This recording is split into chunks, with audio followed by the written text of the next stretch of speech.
বিসমিল্লাহির রহমানির রহিম। প্রিয় দেশবাসী, আসসালামু আলাইকুম। গণহত্যাকারী হাসিনার পলায়নের মধ্যে দিয়ে 15 বছরের ফ্যাসিবাদী শাসনের অবসানের পথ উন্মুক্ত হয়েছে। তাই দেশে জবাবদিহিমূলক গণতন্ত্র প্রতিষ্ঠার এখনই শ্রেষ্ঠ সময়। লাঞ্ছিত, বঞ্চিত, অধিকারহারা মানুষ একটি স্বাধীন, নিরাপদ এবং মর্যাদাকর জীবনের প্রত্যাশায় উন্মুখ হয়ে রয়েছেন। জনপ্রত্যাশা পূরণের জন্য একটি নিরাপদ এবং মানবিক বাংলাদেশ গড়ার এখনই শ্রেষ্ঠ সময়। ফ্যাসিবাদী শাসনের অবসান ঘটিয়ে দেশের গণতন্ত্র, মানবাধিকার, ভোটের অধিকার প্রতিষ্ঠার জন্য গত 15 বছর ধরে গণতান্ত্রিকামী মানুষ আন্দোলন সংগ্রাম অব্যাহত রেখেছিলেন। আন্দোলন করার সময়, আন্দোলনরত অবস্থায় এই সময় অসংখ্য মানুষ গুম হয়েছেন, অসংখ্য মানুষ হয়েছেন খুন, অপহৃত হয়েছেন বহু মানুষ, অনেকে চিরতরে হয়েছেন পঙ্গু। আন্দোলন সংগ্রামের ধারাবাহিকতায় শেষ পর্যন্ত ছাত্র জনতার ঐতিহাসিক গণ অভ্যুত্থানে গণহত্যাকারী হাসিনা দেশ ছেড়ে পালিয়ে যেতে বাধ্য হয়েছে। প্রিয় দেশবাসী, ঐতিহাসিক গণ অভ্যুত্থানের সাফল্য ও উদ্দেশ্য নস্যাৎ করে দিতে সুপরিকল্পিতভাবে চলছে ষড়যন্ত্র, এবং এই ষড়যন্ত্রের অংশ হিসাবেই একটি ধর্মীয় জনগোষ্ঠীর উপরে পরিকল্পিত হামলার ছক কষে দেশে একটি অস্থিতিশীলতার সৃষ্টির অপচেষ্টা চালানো হয়েছিল। তবে হাসিনা পতন আন্দোলনের পক্ষের শক্তি এবং অন্তর্বর্তী সরকারের সময়োচিত পদক্ষেপের কারণে বিতাড়িত অপশক্তির পরিস্থিতির অবনতি ঘটাতে ব্যর্থ হয়েছে। কিন্তু তারপরেও তাদের ষড়যন্ত্র থেমে নেই। কিন্তু গণ অভ্যুত্থানে চেতনা ও লক্ষ্য সুসংহত করতে হলে বিতাড়িত গণবিরোধী শক্তিকে আইনের মুখোমুখি করার পাশাপাশি জনগণের রাজনৈতিক এবং অর্থনৈতিক ক্ষমতায়ন অত্যন্ত জরুরি। জনগণের রাজনৈতিক ক্ষমতায়নের প্রধান হাতিয়ার হচ্ছে প্রতিটি নাগরিকের ভোট প্রয়োগের অধিকারকে নিশ্চিত করা যে কোনো মূল্যে। প্রিয় দেশবাসী, ক্ষমতার পরিবর্তন মানেই আমার কাছে শুধু রাষ্ট্র ক্ষমতার হাতবোতল নয়। ক্ষমতার পরিবর্তন মানে রাষ্ট্র এবং রাজনীতির গুণগত পরিবর্তন। জনগণের রাজনৈতিক এবং অর্থনৈতিক ক্ষমতায়ন নিশ্চিত করা না গেলে রাষ্ট্র এবং রাজনীতির কাঙ্ক্ষিত গুণগত পরিবর্তন সম্ভব নয়। কাঙ্ক্ষিত রাষ্ট্র সংস্কারে জনগণের আকাঙ্ক্ষা নিশ্চিত করতে হলে অবশ্যই গণতান্ত্রিক বিধি ব্যবস্থাকে টেকসই করতে হলে জনগণের ভোটে জনগণের কাছে জবাবদিহিমূলক সরকার প্রতিষ্ঠা করতেই হবে। বাংলাদেশের পক্ষের শক্তির কাছে, গণতান্ত্রিক শক্তির কাছে আমার বিনীত আহ্বান, আপনারা পরাজিত অপশক্তির পাতা ফাঁদে পা দেবেন না। ছাত্র জনতার গণ অভ্যুত্থানকে চূড়ান্ত সফলতায় নিতে হলে কেউ দখলদারিত্বে লিপ্ত হবেন না, দখলদারিত্বে সহায়তা করবেন না, কেউ দয়া করে দুর্বলের উপর আঘাত হানবেন না, কেউ দয়া করে নিজেদের হাতে আইন তুলে নেবেন না। প্রতিশোধ, প্রতিহিংসা নয়। আসুন কার্যকর রাষ্ট্র সংস্কার নিশ্চিত করতে তারুণ্যের কাঙ্ক্ষিত একটি বৈষম্যহীন গণতান্ত্রিক রাষ্ট্র নির্মাণ করতে আমরা প্রত্যেকেই যিনি যার অবস্থান থেকে আরও দায়িত্বশীলতার পরিচয় দেই। প্রিয় দেশবাসী, ভাই ও বোনেরা, ছাত্র জনতার গণ অভ্যুত্থানে বিশ্ববিদ্যালয়ের ছাত্র শহীদ আবু সাইদ, মাহফুজুর রহমান মুগ্ধ, কলেজ ছাত্র ওয়াসিম আকরাম, মাদ্রাসা ছাত্র আবদুল্লাহ আল মামুন, স্কুল ছাত্র রিফাত হোসেন, 60 বছর বয়সী একজন মা মায়া ইসলাম, 6 বছর বয়সী শিশু রিয়া গোপ, কিশোরী ছাত্রী নাইমা সুলতানা, কুমিল্লার আইনজীবী আবুল কালাম, চুয়াডাঙ্গার রাজমিস্ত্রি উজ্জ্বল হোসেন, নোয়াখালীর দোকান কর্মচারী আসিফ, বরগুনার ওষুধ কোম্পানির সেলসম্যান আল আমিনের মতন বিভিন্ন শ্রেণী পেশার হাজারো মানুষ শহীদ হয়েছেন। অসংখ্য মানুষ দেশের বিভিন্ন হাসপাতালে চিকিৎসাধীন রয়েছেন। পাবনার গাড়ি চালক আরাফাত হোসেন, মিরপুরে গুলিবিদ্ধ 22 বছর বয়সী মুস্তাকিম, দোকান কর্মচারী আতিকুল, অষ্টম শ্রেণীর শিক্ষার্থী তামিমের মতন অনেকের, বহু মানুষের হাত কিংবা পা কেটে ফেলতে হয়েছে। শত শত মানুষ দৃষ্টিশক্তি হারিয়ে ফেলেছেন, অন্ধ হয়ে গিয়েছেন চিরতরে, পঙ্গু হয়েছেন শত শত মানুষ চিরতরে। অসংখ্য প্রাণের বিনিময় 5ই আগস্ট অর্জিত স্বাধীনতায় গণতান্ত্রিকামী মানুষ আরও একবার স্বাধীনতার স্বাদ উপভোগ করলেও হাসিনা পতন আন্দোলনে যেসব পরিবার তাদের সন্তান স্বজনকে হারিয়েছেন কিংবা আহতদের চিকিৎসা করাতে গিয়ে যেসব পরিবারে অসহনীয় দুর্দশা নেমে এসেছে, সেসব বীর সন্তানদের ঘরে মুক্তির স্বাদের সেই ছোঁয়া এখনো লাগেনি।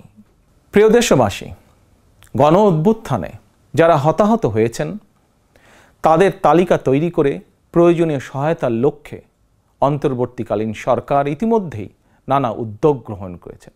এটি অবশ্যই একটি ইতিবাচক পদক্ষেপ। তবে গণ অভ্যুত্থানে যারা হতাহত হয়েছেন তাদের পরিবারের সদস্যদেরকে রাষ্ট্রীয় আয়োজনে সম্বর্ধনা দেওয়া হলে, রাষ্ট্রীয়ভাবে সম্মান জানালে কিছু সময়ের জন্য হলেও হতাহতদের পরিবারগুলো হয়তো একটু মানসিক সান্ত্বনা পাবেন। এ ধরনের উদ্যোগ গণ অভ্যুত্থানে চেতনাকে আরও শানিত করবে বলে আমার বিশ্বাস।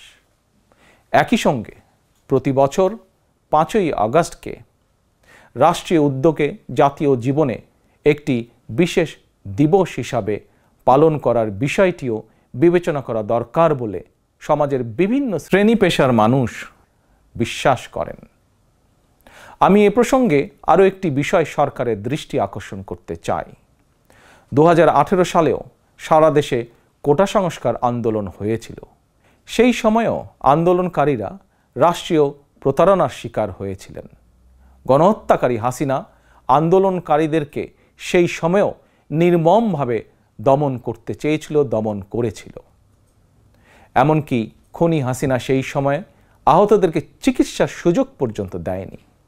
সুতরাং দেরিতে হলেও 2018 সালের হতাহত কোটা সংস্কার আন্দোলনকারীদের বর্তমানে রাষ্ট্র কিভাবে সহায়তা করতে পারে সেটিও বিবেচনায় নেওয়া দরকার বলে আমি মনে করি।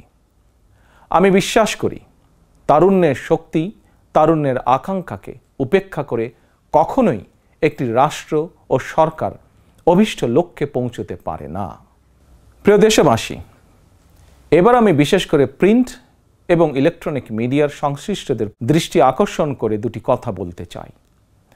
গণহত্যাকারী হাসিনা সারা দেশের সংবাদপত্রের স্বাধীনতা কেড়ে নিয়েছিল। সংবাদপত্রের স্বাধীনতা হরণকারী হাসিনা পালিয়েছে জনগণের অভ্যুত্থানে। জনগণের প্রত্যাশা, আপনারা আপনাদের যার যার সংবাদপত্রে নির্ভয়ে এই শব্দটি লিখবেন, হাসিনা পালিয়েছে। হাসিনা পালিয়েছে শব্দটির পরিবর্তে কোনো গণমাধ্যম যদি ভিন্ন শব্দ প্রয়োগের অপকৌশল নেন, সেটি জনগণের কাছে আপনাদের বিবেকের স্বাধীনতাকেই প্রশ্নবিদ্ধ করবে। আপনাদের প্রতি আমার বিনীত আহ্বান, গত 15 বছরে যেই সকল পরিবারের মানুষগুলো গুম, খুন, অপহরণের শিকার হয়েছেন, ছাত্র জনতার বিপ্লবে হাজারো মানুষ যারা শহীদ হয়েছেন, আহত হয়েছেন, তাদের এবং তাদের পরিবারের দুঃখ দুর্দশার কথাগুলো আপনারা আপনাদের সংবাদ মাধ্যমে তুলে ধরবেন। সাগররুনি হত্যা মামলার তদন্ত এক যুগেও কেন শেষ হলো না, সেই প্রশ্ন আপনারা আপনাদের মাধ্যমে তুলে ধরবেন। জনগণ আপনাদের কাছ থেকে আয়নাঘর নিয়ে অনুসন্ধানী রিপোর্ট দেখতে চায়। হাসিনা দেশটাকে লুটেরার রাষ্ট্রে পরিণত করেছিল। জনগণ দুর্নীতির সেই সব চিত্র প্রতিদিন আপনাদের সংবাদপত্রে গণমাধ্যমগুলোতে দেখতে চায়।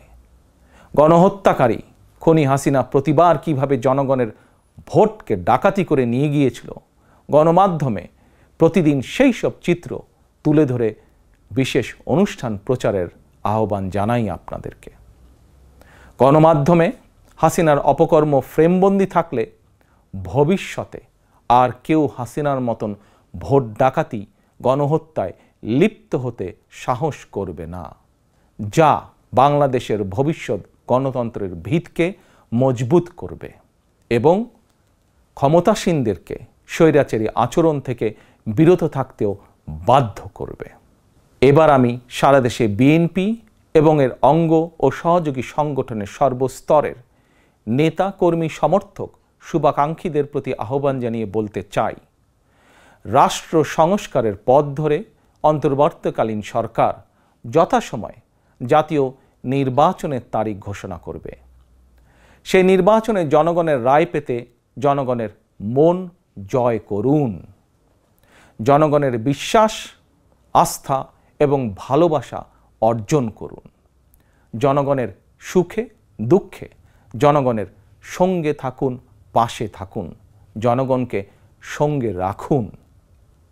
ধর্ম, বর্ণ পরিচয়ের কারণে কেউ যাতে অনিরাপদ বোধ না করেন, দায়িত্বশীল এবং জনপ্রিয় দল বিএনপির একজন নেতা, কর্মী, সমর্থক হিসাবে সেটি আপনাদেরকে নিশ্চিত করতে হবে। সেটিকে নিশ্চিত করুন আপনারা। পরিশেষে আমি আরও একটি বিষয় উল্লেখ করতে চাই। গণহত্যাকারী হাসিনা পতনের আন্দোলনে দেশে ছাত্র জনতার পাশাপাশি প্রবাসী বাংলাদেশিরাও বিশেষ অবদান রেখেছেন। দেশে যখন মত প্রকাশের স্বাধীনতা রুদ্ধ করে দেওয়া হয়েছিল, প্রবাসীদের মধ্যে একদল সাহসী মুখ প্রবাস থেকেই জনগণের সামনে হাসিনার দুঃশাসনের ইতিবৃত্ত তুলে ধরে গণ আন্দোলনে সামিল থেকেছেন। প্রবাসে থেকেই হাসিনা পতনের আন্দোলনের সঙ্গে একত্রতা প্রকাশ করতে গিয়ে কোনো প্রবাসী বাংলাদেশিকে প্রবাসে জেল জুলুম সইতে হয়েছে বা এখনও হচ্ছে। প্রবাসীদের অবদানকে কৃতজ্ঞতার সঙ্গে স্মরণ করে আমার আহ্বান, ছাত্র জনতার কাঙ্ক্ষিত একটি বৈষম্যহীন গণতান্ত্রিক বাংলাদেশ নির্মাণে অতীতের মতন ভবিষ্যতেও সংশ্লিষ্ট দেশের আইন মেনে সাধ্য মতন আপনারা আপনাদের যার যার অবস্থান থেকে ভূমিকা অব্যাহত রাখবেন। দেশে প্রবাসে সকলকে ধন্যবাদ জানিয়ে আমার বক্তব্য শেষ করছি। আল্লাহ হাফেজ। বাংলাদেশ জিন্দাবাদ। বাংলাদেশ জাতীয়তাবাদী দল জিন্দাবাদ।